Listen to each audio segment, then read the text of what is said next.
अनंतानंत सखियों की प्राण सजीवन मूरी श्री लाडलीजू एवं इन युगल स्वरूपों को हृदय में नित्य नवीन रूप से दुलार करने वाले श्री सद्गुरुदेव भगवान के श्री चरणों में दंडवत प्रणाम है। इस संसार में एक विषयासक्त भोगासक्त मनुष्य को जो सबसे दुर्लभ है वह है भगवान की प्राप्ति। यद्यपि विषयों का मिलना कठिन है, भगवान का मिलना सरल है, ऐसा महापुरुषों के मुख से अपने लोग श्रवण करते हैं। लेकिन विषयासक्ति भोगासक्ति विषयों के प्रति जो हृदय लालायित रहता है, ऐसी चित्त वृत्ति के द्वारा भगवान का मिलना कठिन है। यद्यपि सरल है, क्योंकि विषय न कभी थे, न हैं, न रहेंगे, इनकी सत्ता ही नहीं है। लेकिन चूंकि इसमें हमने अपना अस्तित्व बिठा रखा है, इनका अस्तित्व मान रखा है, इनको सत्य मान रखा है, इसलिए इनको मिलना बड़ा कठिन है। और भगवान का मिलना अत्यंत कठिन हो गया इस कारण से। ये तो मिल ही नहीं रहे, इनकी तो कठिनता है ही, न किसी को मिले, न मिल रहे हैं, न मिलेंगे। लेकिन इस विषयों के प्रति आसक्त हो जाने के कारण भगवान की प्राप्ति भी दुर्लभ हो गई। बड़े बड़े त्यागी तपस्वी भी भगवान की कृपा के बिना भगवान की प्राप्ति नहीं कर सकते। एक तो पक्ष हो गया विषयी वृत्ति का, वह तो भगवान की प्राप्ति कर ही नहीं सकता, क्योंकि उसके हृदय में ललक ही नहीं उठ सकती। एकमात्र उपाय है ललक का, वह है भगवान की कृपा से संत समागम प्राप्त हो जाए तो हृदय में इच्छा प्रकट हो सकती है भगवान की प्राप्ति की। अन्यथा भोग ऐश्वर्य प्रसक्तानाम तया प्रहत चेतसाम व्यवसायात्मिका बुद्धि समाधौ न विधीयते। जिनकी बुद्धि इस संसार के विषयों को भोगने में ही और उस विषयों की रुचि में ही लगी हुई है, वे भगवान की उस दिव्य प्रेम समाधि को प्राप्त नहीं कर सकते, भगवान की उस स्मृति को प्राप्त नहीं कर सकते, भगवान के उन दिव्य दर्शनों को प्राप्त नहीं कर सकते। कहने का तात्पर्य विषयों से हटना, विषयों की रुचि से हटना, ये आवश्यक है। ये जब तक नहीं होगा तब तक भगवान में पूर्णतया चित्त नहीं लगेगा। पूर्णतया अर्थ सर्वतो भावेन, अनन्य चेता, जिसे भगवान कहते हैं ना, अनन्य चेता, अनन्य होकर के मेरा चिंतन। अनन्य का अर्थ क्या है?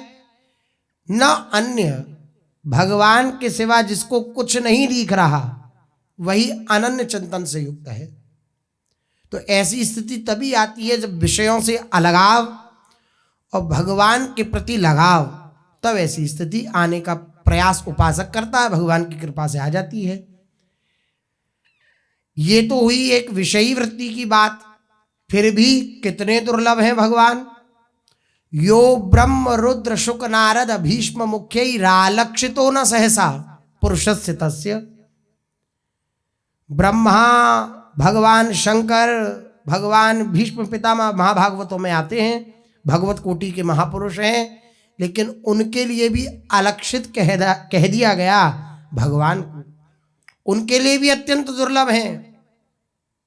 क्या दुर्लभ हैं? कौन से? श्री लालजू महाराज दुर्लभ हैं, जो प्रियाजू के चरणों में लुंठन करते रहते हैं। ऐसे प्रेम से सिक्त श्री लालजू महाराज दुर्लभ हैं। ऐसों के लिए भी जो इतने भगवत कोटि के महापुरुष हैं, तो दुर्लभता भगवत प्राप्ति में यही है कि भगवान की प्राप्ति केवल और केवल भगवान की कृपा से होती है। यही दुर्लभता है। और भगवान की कृपा किस पर होती है? जो भगवान की कृपा का चिंतन करता रहता है, भगवान का चिंतन करता रहता है, उसको भगवान की प्राप्ति सुलभ हो जाती है। दुर्लभ है लेकिन सुलभ हो जाती है। भगवान के वचन है गीता जी में, अनन्य चेता सततम यो माम स्मृति नित्यशः तस्याहम सुलभ पार्थ नित्य युक्तस्य योगिनः। भगवान का वचन है, भगवान कह रहे हैं अनन्य चित्त होकर के जो मेरा स्मरण करता है, अनन्य चित्त होकर के, कोई और उसे उसके जीवन में दिखाई नहीं देता भगवान के सिवा, सबको भगवत स्वरूप देखता है, सबके अंदर उन्हीं परमात्मा का दर्शन करता है, उन्हीं भगवान का दर्शन करता है और इस प्रकार से अपने जीवन का यापन करता है। इसके फलस्वरूप उसकी स्थिति क्या हो जाती है? भगवान की स्मृति में उसकी स्थिति हो जाती है। क्योंकि जब सब जगह भगवान का दर्शन कर रहा है तो जो कुछ प्राणी पदार्थ सामने आ रहा है सब में भगवान को देखेगा, और जब सब में भगवान को देखेगा तो स्थिति कहाँ रही? भगवान में रही। इसलिए ये स्मृति जो है भगवत स्मृति, ये भगवत स्मृति ही भगवान की प्राप्ति सुलभ करती है। तस्याहम सुलभ पार्थ, भगवान अर्जुन से कह रहे हैं, अर्जुन हे पार्थ, मैं उनके लिए सुलभ हूं जो मेरी स्मृति करते हैं। कैसी स्मृति करते हैं? सततम, सतत स्मृति, तैल धारावत, अखंड तैल धारावत चिंतन, जिनका एक क्षण के लिए भी चिंतन विलग हुआ अर्थात वे भगवान से विलग हुए। भगवान का दर्शन भी सुलभ है, लेकिन उससे भी दुर्लभ वस्तु है भगवान की स्मृति की प्राप्ति। भगवान का दर्शन भी सुलभ है। देखो रावण, कुंभकर्ण, मेघनाथ, दंतवक्त्र आदि आदि, शिशुपाल आदि, ये जितने भी राक्षस कोटि के हुए, इन सबको भगवान का दर्शन हुआ कि नहीं हुआ? सबने भगवान का दर्शन किया, लेकिन प्रीति पूर्वक भगवान का चिंतन नहीं किया, तो भगवान के प्रीति स्वरूप का साक्षात्कार नहीं हुआ। उनकी स्मृति में उन्हें आनंद का अनुभव नहीं हुआ। आनुकूलेन चिंतन, अनुकूल चिंतन, श्री ठाकुर जी का, श्री प्रियालाल का अनुकूल चिंतन, प्रेम पूर्वक चिंतन। तो इस चिंतन में इतनी बड़ी सामर्थ्य है कि भगवत प्राप्ति अगर 100 बार भी होनी होती तो वह हो जाए। स्मृति में इतनी सामर्थ्य है। स्मृति में अगर भगवान का चिंतन है तो भक्त इसके आगे कुछ नहीं चाहते, वे बस यही चाहते हैं बिसरी हो ना बिसारी हो, यही दान मोहे देव, श्री हरिवंश की लाडली मोहे अपनी कर ले हो। मैं कभी आपका विस्मरण ना करूं, ये स्मृति अगर आ गई तो बस बात बन गई। स्मृति का प्रादुर्भाव हो गया अर्थात भगवान संग लगे हुए हैं। भगवान को अगर हम चाहें कि वे दूर हो जाएं तो वे दूर हो नहीं सकते, और भगवान स्वयं चाहें कि हम दूर हो जाएं तो वे दूर नहीं हो सकते। स्मृति का इतना बड़ा चमत्कार है। भक्तन पांचे यों फिरत ज्यों बछड़ा संग गाय। विल मंगल जी भगवत चिंतन करते हुए जा रहे हैं, आंखें फूट गई, वो पूरा प्रसंग है। अपनी जो उनकी पत्नी थी, उनकी शकल सूरत से बिल्कुल सामंजस्य रखने वाली एक स्त्री, उनको आज दर्शन हुआ तो वो उसके पीछे पीछे चले गए। फिर अपने मन पर धिक्कारा और उस स्त्री से, पूरा प्रसंग है, उस स्त्री से श्री बिलमंगल जी ने कहा कि हमें 2 सिलाई ला के दे दो, यही आपकी सेवा बन जाएगी। तो वो 2 सुई ला करके दी थी। उन्होंने अपनी आँख फोड़ ली कि इन आँखों पर धिक्कार है कि सब कुछ छोड़ करके मैं भगवान की प्राप्ति के लिए इस मार्ग पर आया, लेकिन ये आँखें फिर धोखा दे रही हैं, इन्हें ही फोड़ देता हूँ। तो अंधे हो गए। जब चले तो चलते चलते गड्ढा आया, कुआं आया, उसमें गिर पड़े। तो स्मृति से युक्त हैं। कैसे? यही स्मरण कर रहे हैं कि नाथ धिक्कार है मेरे जीवन पर, मैं कहाँ भटक रहा हूँ, आपकी स्मृति के लिए जीवन है और अब वृंदावन के लिए चल पड़े हैं ये। तो स्मृति से युक्त हैं, भगवत स्मृति। अब जहां भगवत स्मृति है वहां भगवान है। तो बिल्व मंगल जब अंध भयो ताके कर गही आन, भक्तन पाछे यों फिरत यों बछड़ा संगा। ऐसा वर्णन मिलता है कि बिल्व मंगल जी जब अंधे हो गए और गिर पड़े तो स्वयं श्री ठाकुर जी ने निकाला और निकाल करके हाथ पकड़ लिया और वृंदावन की ओर ले जाने लगे। जब हाथ छोड़ाने लगे तो वे समझ गए कि इतना नीचे कुएं में कौन हमें हाथ पकड़ के निकाल सकता है, तो और कोई नहीं, ये श्री कृष्ण ही है। तो हाथ जब छुड़ाने लगे भगवान तो बोले नहीं, अब तो पकड़ में आए हो जैसे तैसे, अब नहीं आपको मैं छोड़ सकता। तो ठाकुर जी, क्योंकि आंखें तो थी नहीं, तो ठाकुर जी जबरदस्ती हाथ छुड़ा के भगे। तो बिल मंगल जी कहे उठे कि आप स्वतंत्र हो, आप मुझे छोड़कर जा सकते हो, लेकिन स्मृति रूप से जो आप मेरे हृदय में विराजमान हो, यहां से निकल के दिखाओ तो मैं आपको मानूं। हाथ छुड़ाए जात हो निबल जान के मोए, हृदय से जब जाओगे तो सबल सराहूं तो है। बहुत बलवान बनते हो, मैं सबल और बलवान तो मैं जब मानूंगा जब हृदय से निकल के दिखाओ। ये है स्मृति की ताकत। भगवान भी अगर प्रत्यक्ष दर्शन दे रहे हैं और वह भी अगर थोड़े स्वतंत्र हैं, दूर चले जाएं, तो भक्त ठसक में रहता है उनकी स्मृति के बल पर। आपकी स्मृति, आपकी याद बनी हुई है ना, बस मेरे लिए पर्याप्त है, मुझे और कुछ नहीं चाहिए। आपका स्मरण बना रहे, क्योंकि वो जानता है कि सबसे बड़ी हानि भगवान की विस्मृति ही है और सबसे बड़ा लाभ भगवान की स्मृति ही है। इसलिए बहुत उपाय करके, बहुत अपना पूरा परिश्रम लगाकर और भगवान की कृपा का आश्रय लेकर इस बात का प्रयास करना चाहिए कि हमें भगवान की स्मृति हो रही है या नहीं हो रही। अंतर की स्मृति, बाहर की चेष्टाएं थोड़ी गड़बड़ हो जाए तो चल जाता है, अंतर की स्मृति भगवान के श्री चरणों में लगी रहे तो बाहर की चेष्टाओं का इतना महत्व नहीं है। और बाहर की चेष्टाएं खूब सांगोपांग हो रही हैं, अंदर की स्मृति नहीं है, तो वह चेष्टाएं पूर्ण फल प्रदान करने वाली नहीं होंगी। पूज्य सद्गुरुदेव भगवान कि अगर श्री जी की सेवा कर रहे हैं, अगर हम श्री जी की सेवार्थ कोई भी कार्य कर रहे हैं, उनकी सेवा कर रहे हैं, तो हमारा चिंतन भी उसमें लगा हो, तभी वह पूर्ण सेवा मानी जाएगी, अन्यथा नहीं।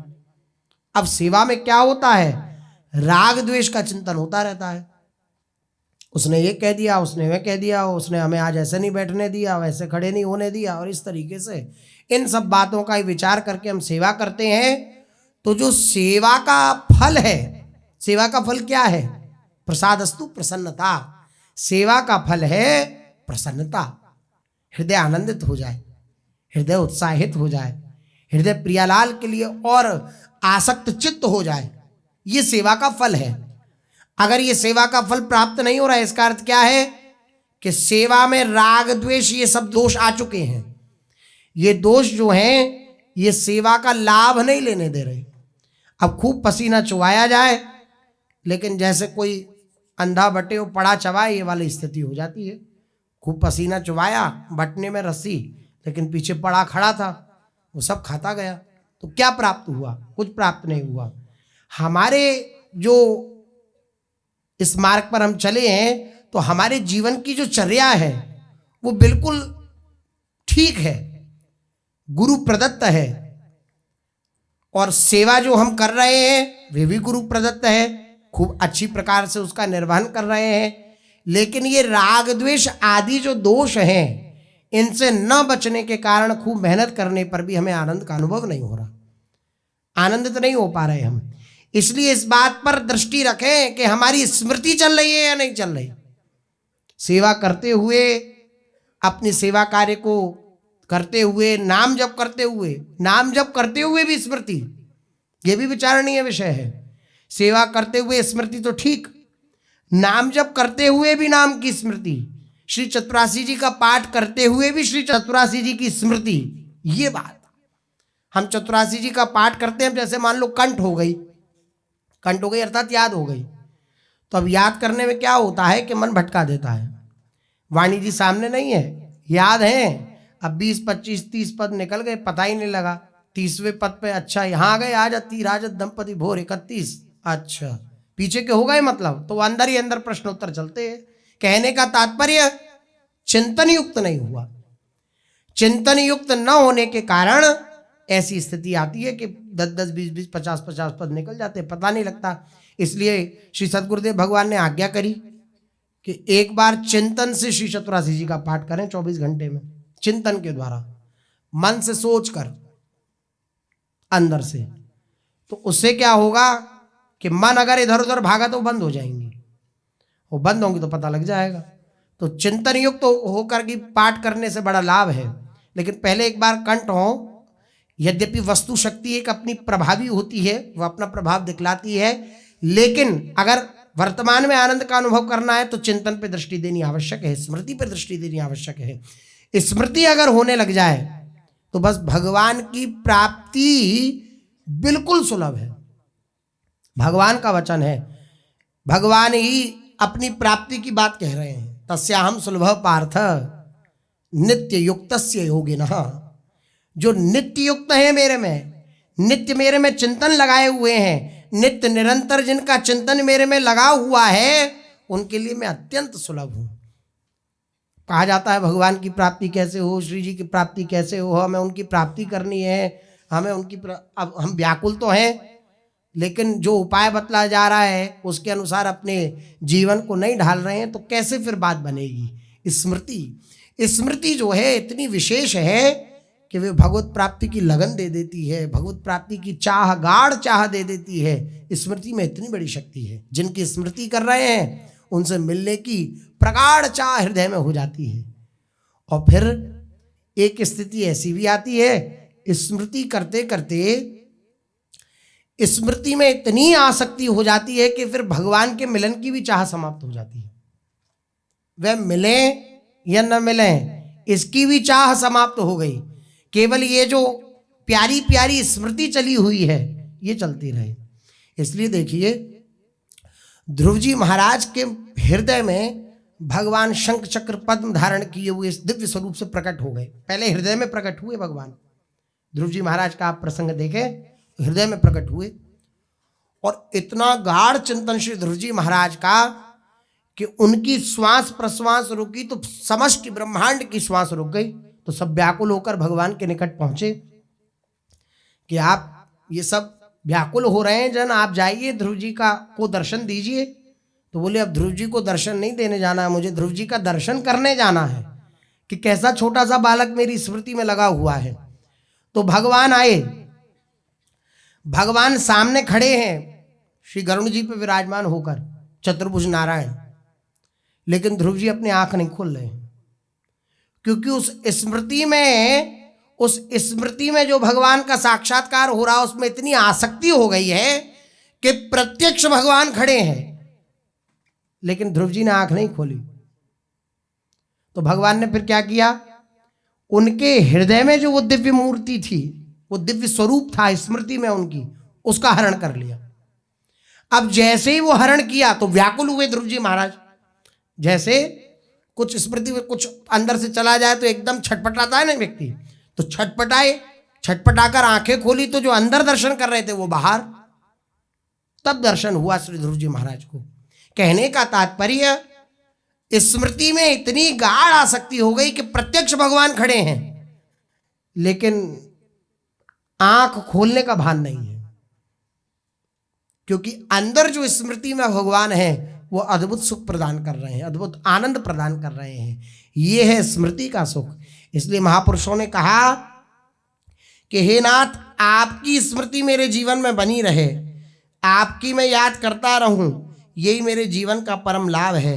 आपकी स्मृति अगर भूल जाऊं, आपकी याद अगर भूल जाऊं, तो इससे भारी नुकसान मेरे जीवन में कुछ नहीं हो सकता। आपकी याद अगर भूल जाऊं तो प्रभु की याद दिलाने वाले दुख रहे नित मेरे पास, प्रभु की याद भुलाने वाले सुख समूह हो जाए नाश। भक्ति की स्थिति कैसी होती है कि अगर ऐसे दुख मेरे जीवन में हैं, जिन दुख के परिणाम स्वरूप मुझे भगवान की स्मृति हो रही है, तो वे दुख सदा मेरे पास बने रहे। ये वही कह सकता है जिसका शरीर संसार में मोह नहीं है, क्योंकि शरीरासक्ति सुख चाहती है, शरीर को सुख मिले, अच्छा खान पान मिले, अच्छा रहने के लिए मिले, अच्छा ओढ़ने के लिए मिले, अच्छा पहनने के लिए मिले, अच्छी व्यवस्था हो। ये शरीर आसक्ति जो है ये ऐसी भावना उत्पन्न करती है, अच्छा अच्छा सब मिले। मन के प्रति लगाव होता है तो मन अच्छा रहे, मन को कोई परेशान ना करे, हमारे मन में किसी प्रकार की कोई दिक्कत। ऐसे ही इसी प्रकार से जिस चीज में आसक्ति होती है उसके प्रति ममत्व जागृत हो जाता है और उसके सुख दुख की चिंता होने लगती है। सुख है तो सुखी है, दुख है तो दुखी है। लेकिन भगवत स्मृति में जिसकी आसक्ति हो जाती है उसकी स्थिति क्या होती है? वो ये विचार करता है कि अगर अनंत अनंत दुख मुझे प्राप्त हो और उस दुख के परिणाम स्वरूप मुझे भगवत स्मृति मिल रही है, भगवान की मुझे याद आ रही है, तो मुझे वह अनंत दुख अनंत सुख के समान है। ऐसी उसकी स्थिति होती है। प्रभु की याद भुलाने वाले सुख समूह का हो जाए नाश, और जो प्रभु की विस्मृति कराने वाले सुख हैं जिन्हें संसार में सुख कहा जाता है, उन सुखों को मैं प्राप्त करूं और उन सुखों को प्राप्त करने के बाद मेरे हृदय में जो भगवान की दिव्य स्मृति चल रही थी उस स्मृति का लोप हो जाए, विस्मृति चली जाए, तो मुझे ऐसे सुख समूह नहीं चाहिए। उन सुख समूहों का नाश हो जाए, वह मुझे प्राप्त नहीं करने हैं। वह विपत्ति संपत्ति परम है जिसमें प्रभु के हों दर्शन, वह संपत्ति विपत्ति रूप है, हटवा दे जो प्रभु से मन। अब इस बात को स्वीकार करना है। क्या कह रहे हैं?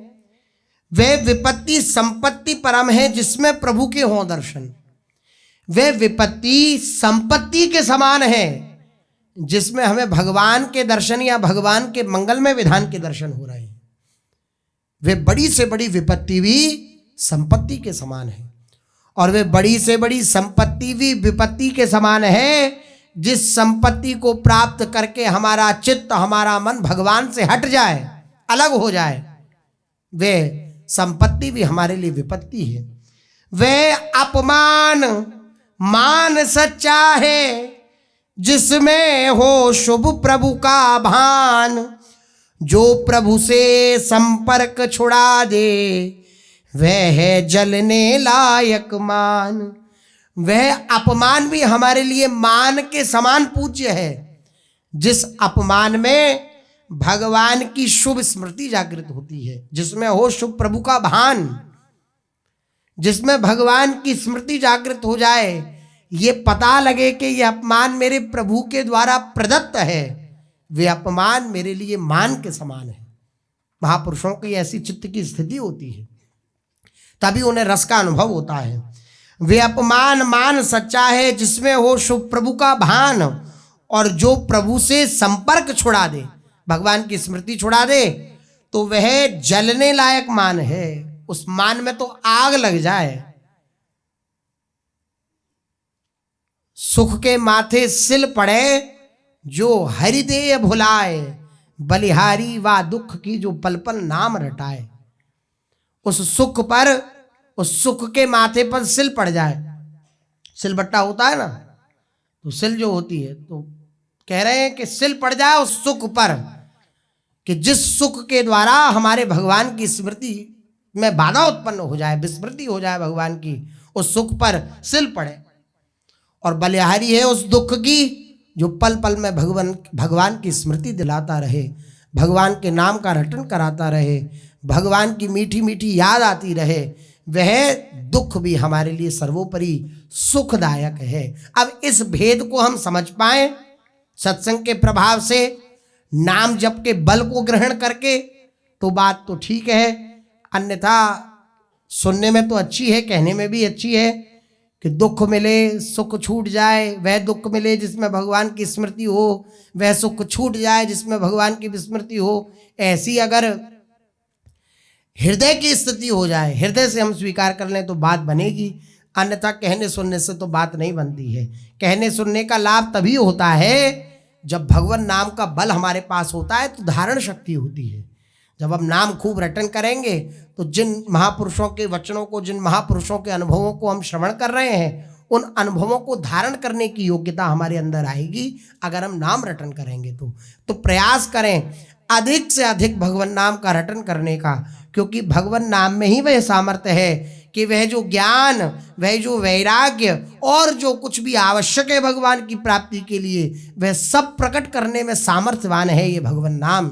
इसलिए भगवान नाम का दृढ़ता पूर्वक आश्रय लें। हमेशा हमारी जिह्वा भगवान नाम हमारी जिह्वा पर नाचता रहे, हमेशा हमारी जिह्वा भगवान नाम का रटन करती रहे। यही भगवान से प्रार्थना युक्त होकर के और नाम का रटन करना चाहिए। चलते हैं, श्री चैतन्य महाप्रभु जी का चरित्र अपने लोग श्रवण कर रहे हैं, जिसमें अपने लोगों ने श्रवण किया कि श्री महाप्रभु जी अब अधिकतर एकांतवास, अत्यंत अंतर्मुख और अनेक भावावेशों से युक्त रहते हैं। कभी अक्रूर जी का भाव आ जाता है, कभी प्रहलाद जी का भाव आ जाता है, कभी ध्रुव जी का भाव आ जाता है, तो उसी के अनुसार श्री महाप्रभु जी उसी भाव में निमग्न रहते हैं। कभी गोपी भाव आ जाता है तो गोपी गोपी कहते हैं। तो एक महाप्रभु जी के संग का ही विद्यार्थी था, वे दर्शन करने आया महाप्रभु जी के, उसके हृदय में भक्ति भाव नहीं था, विद्वान तो था, भक्ति भाव नहीं था। तो वे दर्शन करने के लिए आया कि देखें, हमने सुना है कि निमाई बहुत बड़ा भक्त बन गया है, तो लाओ दर्शन करके आवे। तो उनका सहपाठी, वे सहपाठी छात्र वह आया, आकर के देखा तो श्री महाप्रभु जी गोपी भाव में आवेशित थे। तो गोपी गोपी गोपी गोपी ऐसा कह करके पुकार रहे थे। जब ऐसा पुकार रहे थे तो उस सहपाठी ने देखा, उस छात्र ने, तो उसने कहा कि बड़ी विलक्षण ये शास्त्र विरुद्ध बात है भाई, कृष्ण कृष्ण कहो, राम राम कहो, हरि हरि कहो तो समझ में भी आता है, ये गोपी गोपी कहने से क्या है भगवान के ये। इसलिए भाई जी महाराज ने एक पद में लिखा है, दीवानों के अगम पंथ संसारी समझ नहीं पाते हैं। साधक में साधुता अगर पढ़ी हो तो प्रथम पृष्ठ पर यही है, दीवानों के अगम पंथ संसारी समझ नहीं पाते हैं। ये दीवानों के जो पंथ हैं, रास्ते हैं, ये अगम्य हैं सबके लिए। ये संसारी लोग जो हैं ये इन अगम्य रास्तों को समझ नहीं सकते हैं। इसलिए महापुरुषों की जो लीलाएं उनमें बुद्धि न लगाकर श्रद्धा युक्त होकर ही चलना चाहिए। अब भूरी सखी लिखती है एक पद में, हम रूप सुधारस वारे कोई का जाने बेचारे। हम तो रूप सुधारस वारे हैं, रूपामृत में सदा अवगाहन करते रहते हैं, रूप सुधा में सदा अवगाहन करते रहते हैं। ये बेचारे मलिन हृदय के हमारे बारे में क्या जाने, कोई का जाने बेचारे। पड़े रहें अलमस्त एक रस, तन मन धन सब हारे। अलमस्त पड़े रहते हैं, भोरी श्री हरिवंश कृपाबल जागे भाग हमारे। हम रूप सुधारस वारे कोई का जाने बेचारे। तो कोई भगवान के जो दिव्य प्रेमी जन हैं उनकी स्थिति को नहीं समझ सकता, उनके मार्ग को नहीं समझ सकता। और भगवान सबको स्वीकार करते हैं। आप किस भी नाम से जो आपको प्रिय हो उस नाम से आप उन्हें पुकारेंगे तो भगवान सब स्वीकार करते हैं। तो श्री महाप्रभु जी गोपी गोपी कहकर पुकार रहे थे, तो वह सहपाठी जो था उसने कहा ये क्या शास्त्र विरुद्ध बात, गोपी गोपी कह रहे हैं, कृष्ण कृष्ण कहें, राम राम कहें। तो उसने जो है भगवान भावावेश में तो उनको ज्ञान देना चालू कर दिया कि आप कृष्ण कृष्ण कहो, गोपी गोपी क्यों कहते हो। अब महाप्रभु जी तो गोपी भाव में आवेश था उनका, तो हुंकार मारी एक और क्रोधित हो गए। उन्हें लगा कि उद्धव सरी का कोई एक और सखा भगवान ने भेज दिया है अपना। तो ये सोचा, क्योंकि भाव में भावित थे, दौड़े एक बांस लेकर उसके पीछे।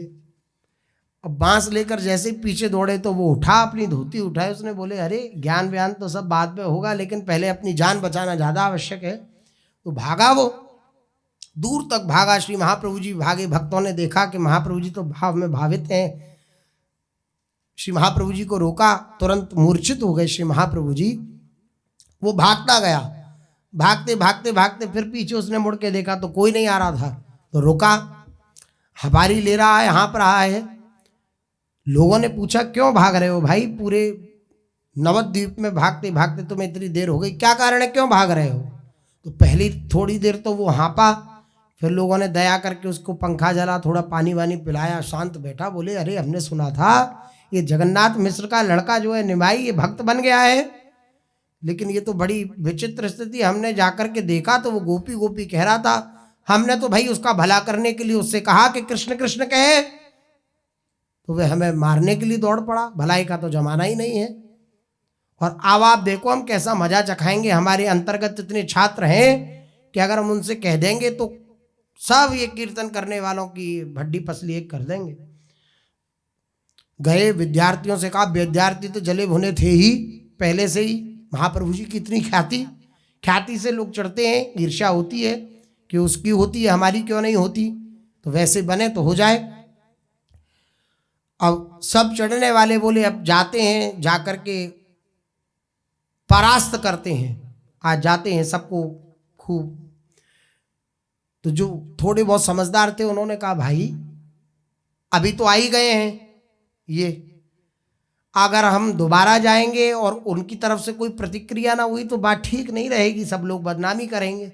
इसलिए ऐसा करो, अगर आपकी कोई प्रतिक्रिया होती है तो फिर हम बता देंगे उन्हें कि हम कौन हैं। भाई इतनी जल्दी करने की कौन सी बात है, इन पर प्रहार भी नहीं हुआ है, इन्हें तो प्रहार भी नहीं करा, बस भागे थे बांस लेकर के, प्रहार थोड़ी किया है। 2-4 दिन और देख लो, यदि उनका सचमुच ऐसा ही व्यवहार रहा और अब से आगे किसी अन्य छात्र पर इस प्रकार प्रहार किया, तब तुम लोगों को प्रहार का उत्तर प्रहार से देना चाहिए। अभी इतनी शीघ्रता नहीं करनी चाहिए। इस प्रकार उस समय तो छात्र शांत हो गए, किंतु उनके प्रभु के प्रति विद्वेष के भाव बढ़ते ही गए। कुछ दुष्ट बुद्धि के मायापुर निवासी भी छात्रों के साथ मिल गए। मायापुर निवासी जो थे दुष्ट बुद्धि के, कुछ वो छात्रों के साथ मिल गए उनका सहयोग करने के लिए।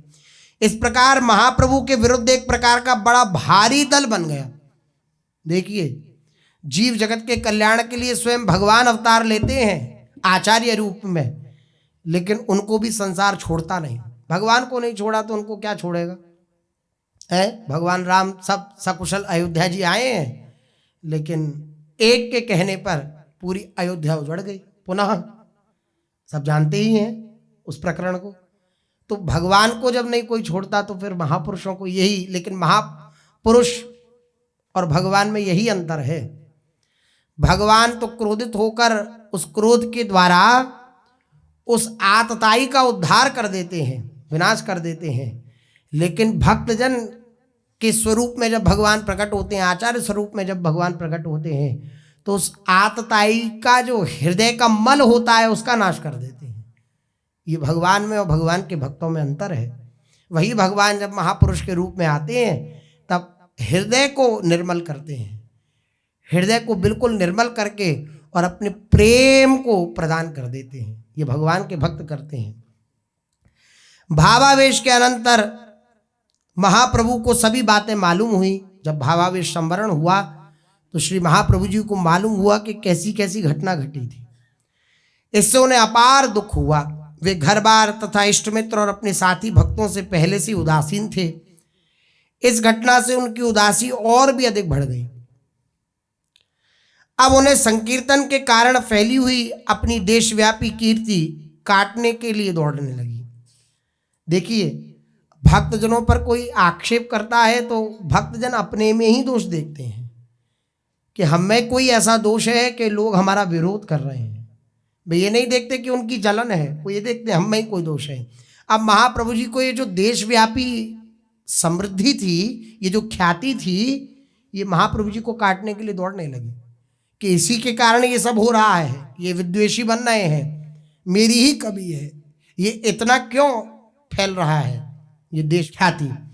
उन्हें घर बार, कुटुंब परिवार, धर्म पत्नी, माता, सब से एकदम वैराग्य सा होने लगा श्री महाप्रभु जी को, क्योंकि अब अगला प्रकरण प्रारंभ होगा। श्री चैतन्य महाप्रभु के जीवन का अगला प्रकरण क्या? सन्यास।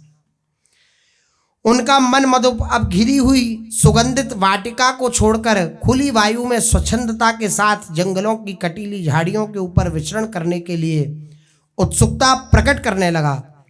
वे जीवों के कल्याण के निमित्त घर बार को छोड़कर सन्यासी बनने की बात सोचने लगे श्री महाप्रभु जी। महाप्रभु का मन अब महान त्याग के लिए तड़पने लगा। उनके हृदय में वैराग्य की हिलोरें सी मारने लगी। यद्यपि महाप्रभु को घर में भी कोई बंधन नहीं था, सब भजन करने वाले और भजन कर देने वाले थे, सब कोई किसी प्रकार की असुविधा नहीं थी। लेकिन यही है, जो सरिता सावन जल उमगत सन्मुख सिंधु ही सुधार है। ये जब सावन में जैसे जलधार समुद्र की तरफ बढ़ती है वेग के साथ, इसी प्रकार जब भगवान मन खींचते हैं ना, तो फिर वो कहीं का नहीं रह जाता है। फिर विवेक बुद्धि नहीं रह जाती है कि हमें सब किसी प्रकार की कोई असुविधा नहीं है, यहीं रह के भजन करें, ऐसा कर लें। ये मन राजी नहीं होता, मन भागता है। और ये प्रायः सबको अनुभव में होगा इस विषय का कि जो वैराग्य मार्ग के पथिक हैं, कि कोई कितना भी समझावे, लेकिन एक बार भगवत इच्छा से हृदय में आ जाए कि अब सप्तज हरि भज ऐसा करना है, तो फिर किसी के भी रोकने पर रुकता नहीं है चित्त। मन कोई कितना भी समझावे, लेकिन मन रुकता नहीं है, वो भगता है। ऐसे श्री महाप्रभु जी का चित्त तड़पने लगा। उनके हृदय में वैराग्य की हिलोरें मारने लगी। यद्यपि महाप्रभु को घर में कोई बंधन नहीं था, यहाँ रहकर वे लाखों नर नारियों का कल्याण कर रहे थे, किंतु इतने से ही वे संतुष्ट होने वाले नहीं थे। उन्हें तो भगवान नाम को विश्वव्यापी बनाना था। फिर ये अपने को नवद्वीप का ही बनाकर कैसे रख सकते थे?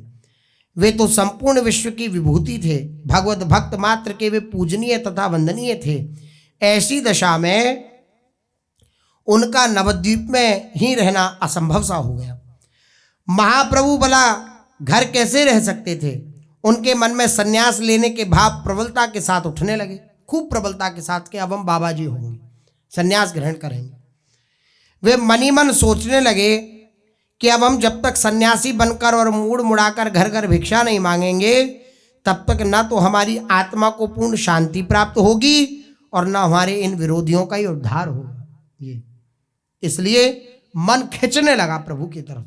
प्रभु की तरफ तो खिंचाई हुआ है, लेकिन वैराग्य मार्ग, निवृत्ति मार्ग, इसकी तरफ मन भागने लगा। भ्रमर गीत में गोपियां कहती हैं कि हे भ्रमर, हमारे श्री कृष्ण की लीला का चरित्र का प्रभाव ही ऐसा है कि जो एक बार उन लीला चरित्रों का अवगाहन कर लेता है तो उसको उसके शरीर की सुधि नहीं रहती और भिक्षुचर्याम चरंती।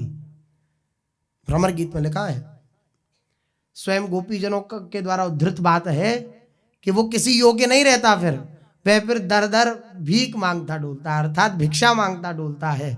वृंदावन की गलियों में भिक्षा मांगता हुआ, प्रियालाल के उस उच्छिष्ट को पाता हुआ और अपने जीवन को प्रियालाल की सन्निधि में ही व्यतीत कर देता है। ये प्रभाव होता है। भगवान के लीला चरित्र अगर ज़्यादा सुने, भगवान के लीला चरित्रों में ज़्यादा आसक्ति करी, तो उसका प्रभाव यही होगा कि संसार की असलियत दिखने लग जाएगी। ये नहीं कह रहे हम संसार छूट जाएगा, छूट तो अपने आप ही जाएगा जब असलियत दिख जाएगा। दिख गई कि भाई नकली नोट है, तो उसके प्रति आसक्ति आपकी छूटेगी कि नहीं छूटेगी? पड़ा हुआ है, नकली नोट है, ये आपको कोई बतला दे, वो आप दूर से देखते हुए आ रहे थे कि एक नोट पड़ा हुआ है, जाऊंगा उसे उठा लूंगा, लेकिन आपको कोई बता दे रास्ते में कि भाई उठाना नहीं, बहुत लोगों की मजाक बन चुकी है, ये नकली नोट है ये, तो आप नहीं उठाएंगे, फिर हंसते हुए चल देंगे आगे अपने मार्ग पर।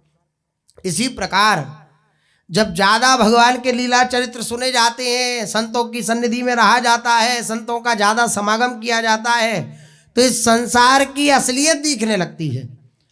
और जब संसार की असलियत दिखने लगती है कि यहाँ तो सुख है ही नहीं, तो चित्त अपने आप संसार से वैरागी होकर भगवान की तरफ दौड़ता है। अब ये भगवान के द्वारा चयनित होता है कि कौन विरक्त भाव से चलेगा और कौन गृहस्थ भाव से चलेगा। ये भगवान के द्वारा चयनित होता है। ये भगवान जैसे चयन करते हैं जिस मार्ग के लिए, वैसा होता है। लेकिन चाहे गृहस्थ में रहे चाहे विरक्त में रहे, उसका चित्त संसार से तो हट ही जाएगा। भगवान के लीला चरित्रों का ऐसा प्रभाव है और भगवान में आसक्ति हो ही जाएगी। ये भगवान के लीला चरित्रों का प्रभाव है। अब महाप्रभु जी ने विचार किया कि अब मूड मुड़ा करके घर घर भिक्षा मांगेंगे, तभी इन विरोधियों का भी उद्धार होगा और हमारी आत्मा को पूर्ण शांति तृप्ति भी मिलेगी। हम इन विरोधियों का उद्धार अपने महान त्याग के द्वारा ही कर सकेंगे। ये हमारी बढ़ती हुई कीर्ति से डाह करके ऐसे भाव रखने लगे हैं। महाप्रभु इन्हीं भावों में मग्न थे कि इतने में ही कटाव में रहने वाले दंडी स्वामी केशव भारती जी महाराज वे पधारे। श्री केशव भारती जी नवद्वीप पधारे। समय के प्रभाव से आजकल तो सभी प्राचीन व्यवस्था नष्ट हो गई, किंतु हम जब की बात कह रहे हैं, जो श्री प्रभुदत्त ब्रह्मचारी जी लिख रहे हैं वे कह रहे हैं कि हम जब की बात कह रहे हैं उस समय ऐसी परिपाटी थी कि दंडी सन्यासी किसी भी गृहस्थ के द्वार पर पहुंच जाए तो वही गृहस्थ उठकर उनका सत्कार करता और उनके श्रद्धा भक्ति सहित भिक्षा कर लेने के लिए प्रार्थना करता। पूज्य सद्गुरुदेव भगवान भी बतलाते हैं कि बचपन में जो श्री सद्गुरुदेव भगवान का निवास स्थल था पूर्व जीवन में, तो वहाँ पर संतों की मंडली आती ही रहती थी, दंडी सन्यासी आदि आती रहते। तो पूज्य सद्गुरुदेव भगवान और श्री सद्गुरुदेव भगवान के पूज्य पिताश्री और माताजी आदि उनकी सेवा करना, चरणोदक लेना, पूरे घर में जल छिड़कना, चरणामृत पान करना, आरती करना, उनको दिव्य भोजन प्रसादी भिक्षा पवाना, ये रहता था। तो श्री सद्गुरुदेव भगवान भी बताते यही बात कह रहे हैं कि प्रायः दंडी सन्यासी को माना जाता है साक्षात नारायण, क्योंकि दंड नारायण उनके हाथ में है, तो साक्षात नारायण स्वरूप माना जाता है दंडी सन्यासी जो होते हैं। तो केशव भारती जी आए तो श्री महाप्रभु जी ने उठकर के प्रणाम किया, स्वागत किया श्री केशव भारती जी का। 10 नामी सन्यासियों में तीर्थ, सरस्वती और आश्रम, 10 नामी सन्यासी होते हैं वो 10 नाम के। तीर्थाश्रम, वनारण्य, गिरि पर्वत सागर, पुरी, सरस्वती चैव भारती च 10 क्रमात्। 10 नामी सन्यासी होते हैं, उसमें जो तीर्थ जैसे श्री सरस्वती, प्रबुदानंद सरस्वती जी महाराज सन्यासी थे, 10 नामी सन्यासी, और आश्रम प्रबोधाश्रम जी महाराज, कृष्णाश्रम जी महाराज, ये इन तीनों को दंड धारण करने का अधिकार है। भारतीयों को भी दंड का अधिकार है। भारतीयों अर्थात भारतीयों नहीं, भारतीय सन्यासी होते हैं जैसे केशव भारती जी, और जो श्री महाप्रभु जी का सन्यास धर्म की दीक्षा हुई वह भी भारतीय, किंतु दंडी संप्रदाय में उनका आधा दंड समझा जाता है। शेष, गिरी, पुरी, वन, अरण्य तथा पर्वत आदि 6 प्रकार के सन्यासियों को दंड का अधिकार नहीं है। दंड ब्राह्मण ही ले सकता है, इसलिए दंडी सन्यासी सदा ब्राह्मण ही होते हैं। केशव भारती दंडी सन्यासी थे। पीछे इनकी शिष्य परंपरा में इनके उत्तराधिकारी गृहस्थी बन गए, जो कटाव के समीप अब भी विद्यमान हैं। भारती जी को देखकर के, केशव भारती जी को देखते ही महाप्रभु ने उठकर उनके चरणों में प्रणाम किया। केशव भारती भी इनके शरीर में ऐसा अपूर्व प्रेम के लक्षणों को देखकर एकदम भौचक्के से रह गए। प्रथम बार श्री केशव भारती जी ने भी श्री चैतन्य महाप्रभु के दर्शन किए और चैतन्य महाप्रभु जी ने श्री केशव भारती जी के दर्शन किए। तो केशव भारती जी ने जब देखा श्री महाप्रभु जी की तरफ, तो उनके श्री अंग में दिव्य प्रेम के जो दिव्य भाव थे उनको देख करके श्री केशव भारती जी अत्यंत भौचक्के रह गए, आश्चर्यचकित हो गए। भारती जी ने इनके शरीर में ऐसे अपूर्व प्रेम के लक्षणों को देखकर, इनकी नम्रता को देखकर, शालीनता और सुशीलता को देखकर के हृदय में बड़ी प्रसन्नता का अनुभव किया। भारती प्रेम में विभोर हुए, कहने लगे, आप या तो नारद हैं या प्रहलाद हैं। श्री केशव भारती जी श्री महाप्रभु जी से कहने लगे कि या तो आप नारद जी हैं या प्रहलाद जी हैं, आप तो मूर्तिमान प्रेम ही दिखाई पड़ते हैं, ऐसा हमें प्रतीत होता है। साक्षात प्रेम बप्पू सामने है। श्री केशव भारती जी के मुख से ऐसी बात सुनकर महाप्रभु जी तो प्रेम में विभोर हो गए और भारती जी के पैरों में पड़कर गदगद कंठ से कहने लगे कि आप साक्षात ईश्वर हैं, क्योंकि दंड नारायण हाथ में, तो आप साक्षात ईश्वर हैं, आप नर रूप में नारायण हैं। आज मुझ गृहस्थी के घर को पावन बनाइए और मेरे ऊपर कृपा कीजिए, जिससे मैं संसार के बंधन से मुक्त हो जाऊं। आप मुझ पर कृपा करिए। श्री केशव भारती जी ने कहा कि आपके संपूर्ण शरीर में भगवत्ता के चिन्ह है, जैसा मैं देख पा रहा हूं, क्योंकि भगवान की कोटि के ही महापुरुष, अर्थात जिनको उनकी कृपा का अनुभव हो चुका है, भगवान की कृपा का जिनको अनुभव हो चुका है, वही किसी महापुरुष को समझ सकते हैं, पहचान सकते हैं। तो चैतन्य महाप्रभु की तरफ देखकर बोले केशव भारती जी कि आपके संपूर्ण शरीर में भगवत्ता के चिन्ह मुझे दर्शन में आ रहे हैं। आप प्रेम के अवतार हैं, मुझे तो आपके दर्शन से भगवान के दर्शन का सा सुख अनुभव हो रहा है। जैसे भगवान के दर्शन करने से सुख अनुभव होता है, ऐसे आपके दर्शन करने से सुख का अनुभव हो रहा है। महाप्रभु जी ने भारती जी की स्तुति करते हुए कहा कि आप तो भगवान के प्यारे हैं, आपके हृदय में भगवान सदा निवास करते हैं, आपके नेत्रों में श्री कृष्ण सदा उनकी जो दिव्य छवि है वे छाई हुई रहती है, इसलिए चराचर विश्व में आप भगवान के दर्शन करते हैं, तो मुझ में दर्शन हो रहा है तो कौन से आश्चर्य की बात है। क्योंकि सर्वत्र आप श्री कृष्ण का दर्शन करते हैं, भगवान का दर्शन करते हैं, तो अगर मुझ में आप श्री कृष्ण का दर्शन करते हैं इसमें क्या स्वाभाविक ही है। इस प्रकार इन दोनों महापुरुषों में बहुत देर तक प्रेम की वार्ता होती रही। एक दूसरे के गुणों पर आसक्त होकर एक दूसरे की बार बार स्तुति कर रहे हैं। कभी श्री महाप्रभु जी श्री केशव भारती जी की स्तुति करते हैं और कभी श्री केशव भारती जी श्री महाप्रभु जी की स्तुति करते हैं। अनंतर शची माता जी ने भोजन बनाया, भिक्षा पवाई श्री केशव भारती जी को। दूसरे दिन भारती जी गंगा किनारे अपने आश्रम को फिर लौट आए, मानो वे प्रभु को सन्यास का स्मरण दिलाने के लिए ही आए थे। केशव भारती जी मानो सन्यास का स्मरण दिलाने के लिए आए थे कि अब आपको आगे बढ़ना है। श्री केशव भारती जी के चले जाने पर वैसे ही मन व्याकुल था श्री महाप्रभु जी का, अब और मन व्याकुल हो गया। ऐसा होता है जब मन व्याकुल होता है ना वृंदावन के लिए, क्या सब कुछ छोड़ करके वृंदावन जाना, और उस बीच में वृंदावन से कोई आ जाए, कोई कथावाचक आ जाए, रासाचार्य आ जाए या कोई आ जाए, तो बस फिर और आग लग जाती है कि अब कैसे वृंदावन की प्राप्ति हो, कैसे अखंड वास हो, कैसे। अब वो चर्चा, जब वृंदावन की चर्चा, वृंदावन के भावों की चर्चा, वृंदावन के भक्तों की चर्चा होती है, तो फिर और वह अग्नि का काम करती है। जैसे अग्नि में घी डाल दिया जाए, तो वह ऐसा ही हुआ। श्री महाप्रभु जी तो व्याकुल थे ही कि हम सन्यासी बने, अब सब कुछ छोड़ करके भगवान का खूब स्मरण करते हुए अब वैराग्य मार्ग के पथिक बने। अब केशव भारती जी के आने के बाद और प्रबल हो गया श्री महाप्रभु जी के हृदय का भाव। भारती जी के चले जाने पर प्रभु का मन अब और भी अधिकाधिक अधीर होने लगा। अब वे महात्याग की तैयारियां करने लगे। पूर्ण सुख जिसका नाम है, जिससे आगे दूसरा सुख हो ही नहीं सकता। त्याग में जो सुख है वह कहीं नहीं है।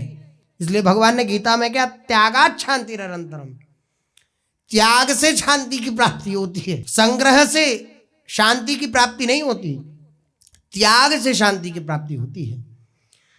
वह तो त्याग से ही मिलता है, वह जो दिव्य सुख है। धर्म, तप, ज्ञान और त्याग यही भक्ति के परम साधन है। इसलिए शास्त्रों में बताया गया, सत्यान्नास्ति परो धर्मो, मौनान्नास्ति परं तपः, विचारान परमं ज्ञानम, त्यागान्नास्ति परम सुखम।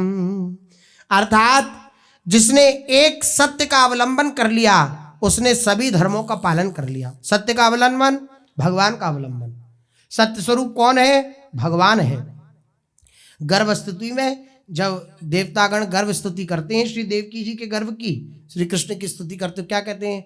सत्यव्रतम सत्य परम त्रिसत्यम सत्यस्य योनिम निहतम च सत्ये सत्यस्य सत्यामृत सत्य नित्यम सत्यात्मकम त्वाम शरणम प्रपन्ना। ऐसी स्तुति करते हैं। सत्य सत्य सत्य कह करके 9 बार सत्य सत्य सत्य कह करके देवताओं ने श्री देवकी जी के गर्भ की स्तुति करी है। तो भगवान का स्वरूप क्या है? सत्य स्वरूप है। तो यही कह रहे हैं, सत्यन्यास्ति परो धर्मो, जो सत्य का अवलंबन लेता है उससे बड़ा धर्मात्मा कोई नहीं है, उससे बड़ा धार्मिक कोई नहीं है। वे समस्त धर्मों का पालन कर लिया उसने, जिसने सत्य का आश्रय ले लिया। सत्य का आश्रय अर्थात भगवान का आश्रय। और मौनान्नास्ति परं तपः, जिसने मौन रहकर वाणी का पूर्ण रीत्या संयम कर लिया उसने सभी तपों का फल प्राप्त हो गया। जिसने मौन धारण कर लिया, एक बाह्य मौन और एक अंतर का मौन। बाह्य मौन तो हो ही, वे बाह्य मौन अंतर के मौन में पहुंचाता है। अब जैसे कई वर्ष तक अगर ये अभ्यास किया जाए मौन रहने का, तो देखेंगे विचारों का जो प्रवाह है वो शांत होने लगेगा। धीरे धीरे धीरे धीरे धीरे धीरे इतना शांत हो जाएगा कि जो विचार उथल पुथल मचाते हैं चित्त में, चित्त विश्राम को शांत हो जाएगा एकदम। तो इसलिए कह रहे हैं कि उसे सभी तपों का फल प्राप्त हो गया जिसने मौन रहकर वाणी का पूर्ण रीत्या संयम कर लिया। सब तपों का फल उसे प्राप्त हो गया।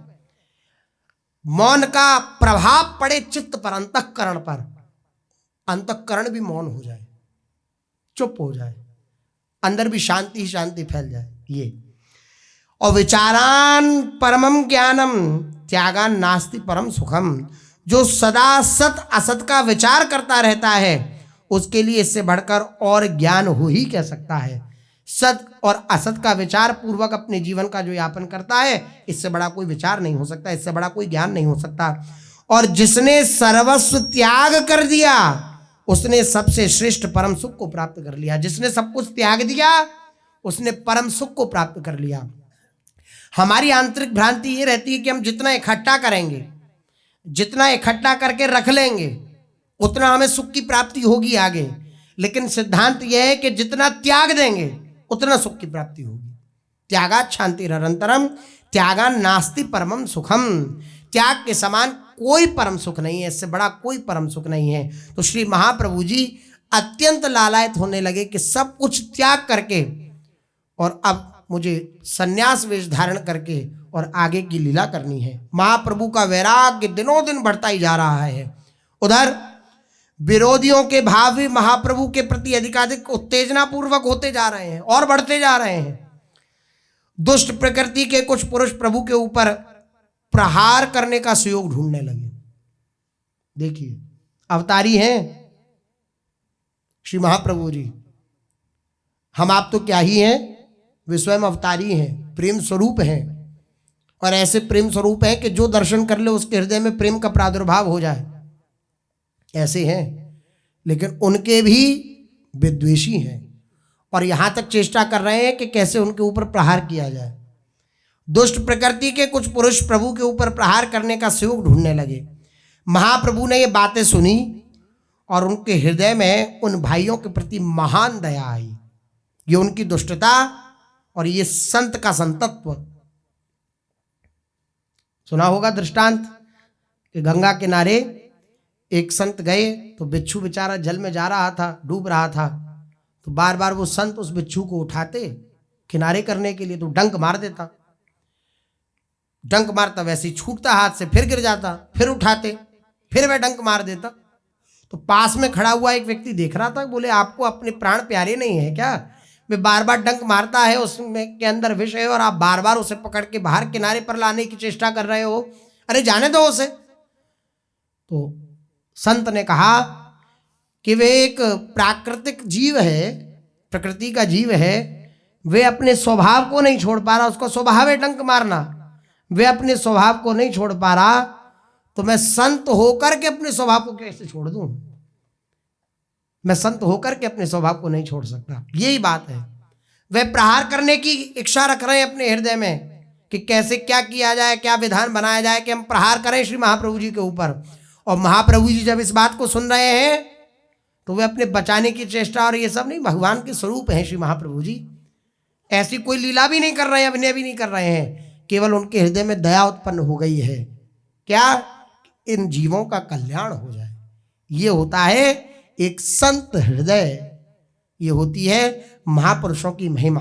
अब क्या होता है सुशेष चर्चा आगे। श्री राधा वल्लभ लाल की जय।